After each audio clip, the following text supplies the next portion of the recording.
So the first debate book I'm going to really do is with Blade Runner, which is based off the book Do Androids Dream of Electric Sheep by Philip K. Dick. This is of course the Blade Runner edition, but it says right there, Do Androids Dream of Electric Sheep. So it's the exact same book as what was there. Whereas the film here I'll be using is the final cut, because that's the only version of the film I've seen, and it probably is the best, to be honest. So the book, Do Androids Dream of Electric Sheep, this was written by Philip K. Dick and was published in 1968. And this was then obviously later adapted to be Blade Runner. So the film Blade Runner was directed by Ridley Scott and released in 1981. This movie starred Harrison Ford, Rutger Hauer, Sean Young, and is famous for the many other reversions that have been released over time, including the theatrical cut, the US theatrical cut, the international theatrical cut, the director's cut, there's a US broadcast version, and there's of course this one here, the final cut. So the story of Blade Runner takes place in a dystopian future. In the movie it's set in 2019, but in the book I believe it's set in 1992, and it was moved forward to 2021 from what I believe.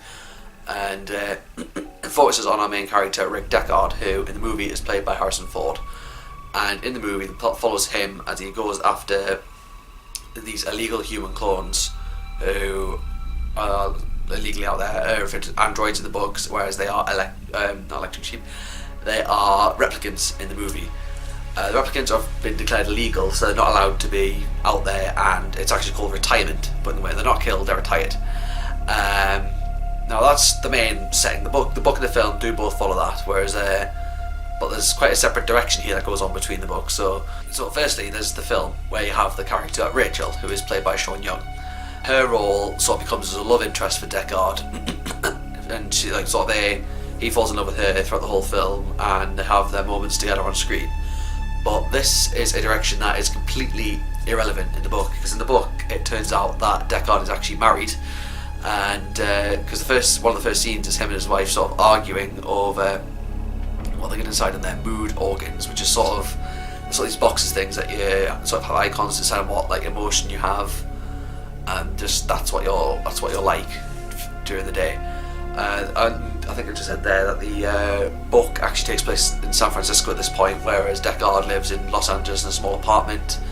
And following on from this, there's even the setting point for Blade Runner compared to Do Androids Dream of Electric Sheep, because Blade Runner is just a dystopian future of Los Angeles, and that's just people go about their daily lives living in this future with the Tyrell Corporation around and the replicants. But in the novel Do Androids Dream of Electric Sheep, there is the existence of, well, the novel actually takes place a few years after what was called the World War Terminus. This was a deadly conflict which destroyed the Earth with radioactive fallout, and a lot of the healthy humans have moved from the Earth to off-world colonies. And it's also kind of where the electric sheep bit of the story comes into play, because a lot of the live animals were wiped out by this as well, and often replaced by cheaper electric ones. And even in this case, Rick Deckard even has some main differences. The first, as I said again, him being married there, there's more than just that, because in the book he is depicted as a cop. He's sort of a cop, he's a cop and a bounty hunter. He's sort of not good at his job. He's not brilliant. He's talked down to a lot by other people. He's not brilliant out there. Whereas in the movie, he's a retired cop who's working active duty, but now he's a freelance bounty hunter. So he's got the experience there. He can do what he wants, like that. He can work the way he wants, get paid the way he likes to be, and sort of go out there as a freelance bounty hunter. And he's got the skills, he's got the experience. I don't think no one could really match up to what he's got, and that's sort of a further approach out there. So then again, there comes to the idea of the androids that are referred to in the novel Blade Runner and Do Androids Dream of Electric Sheep, as I say, they are called androids.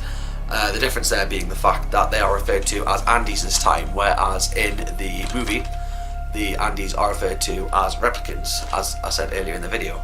That is another real difference that the book took, because I think a lot of people could sort of visualise it with them being replicants rather than Andes. Like, so when I was reading the book, I read through a lot thinking, and replicants the whole time. That was what was going through my head, whereas I know they're actually called Andes, and that's their main referral to in the book. But the final difference I'm going to look at for the story is a subplot that the film takes. While the film mainly just focuses on Deckard catching the replicants and on the side you have the thing with Rachel, what the book kind of focuses on is that in the book, Rick actually owns an electric sheep at this point, which he keeps on his roof. But he kind of decides he wants a real live animal to sort of replace this electric sheep. What this animal is like, because the real animals are kind of rare to get now because of the case of that World War terminus. So they're very expensive. It's sort of the animals there, we want that to sort of give him a sense of pride. It's there as sort of a, sort of that he can afford this kind of thing, and he spends a lot of the book obsessed with this kind of thing, because there's constant callbacks to this through the book. And because there's one point he's offered an owl at one point, and I was reading the book, and that was probably the bit that kind of lessened my interest a little bit, because I was more engaging with the main storyline that I already knew, and reading this separate section of the book with the sheep and everything, I was thinking, is this bit worth putting in? And I'm glad that Ridley Scott chose not to adapt this into the story, because all it would have done would have just added more time. We wouldn't really got any more connection into who Rick was.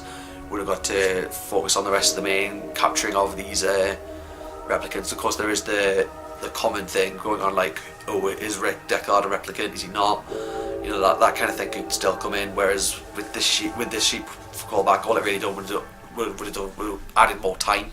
That's all it really would have done to the story. It's done well the way it is, as it is, and it should have been kept, and should be kept that way. And I'm glad it does stay that way. But it doesn't mean it's not welcome to the story. It's a good little nodded difference that the book has in comparison to the film. So that was my main sort of quick rundown of differences between the book of Blade Runner, or Under the Dream of Electric Sheep, and the film Blade Runner with Harrison Ford. Personally, I think I'm going to go with the film of the book. It was a good read. I'll admit this book was a good read. It's not actually that long. It's about... it's 193 pages, because of course that's all the acknowledgements there. Of course you got your own little page about Philip K. Dick there. And it's revealed that, he never actually did watch Blade Runner, because he died in 1982, a few weeks before it premiered. So, shame about that. I thought that's a bit unfortunate there. But, of course, Blade Runner still lies heavily on, because we've also got things like Blade Runner 2049 that came out last year, which is a very, very good film. Probably one of my favourites, because this one started again. Harrison Ford came back for that. But we had Ryan Gosling as our new character Kay. This one was, of course, set 30 years beyond Blade Runner. And they're both really, really good and worth watching. That's why I kind of read the book as well. It's kind of a new start of the channel thing that I'm doing there. I kind of enjoyed making that video. It's sort of quick, easy analysis of different things that the books and the films have.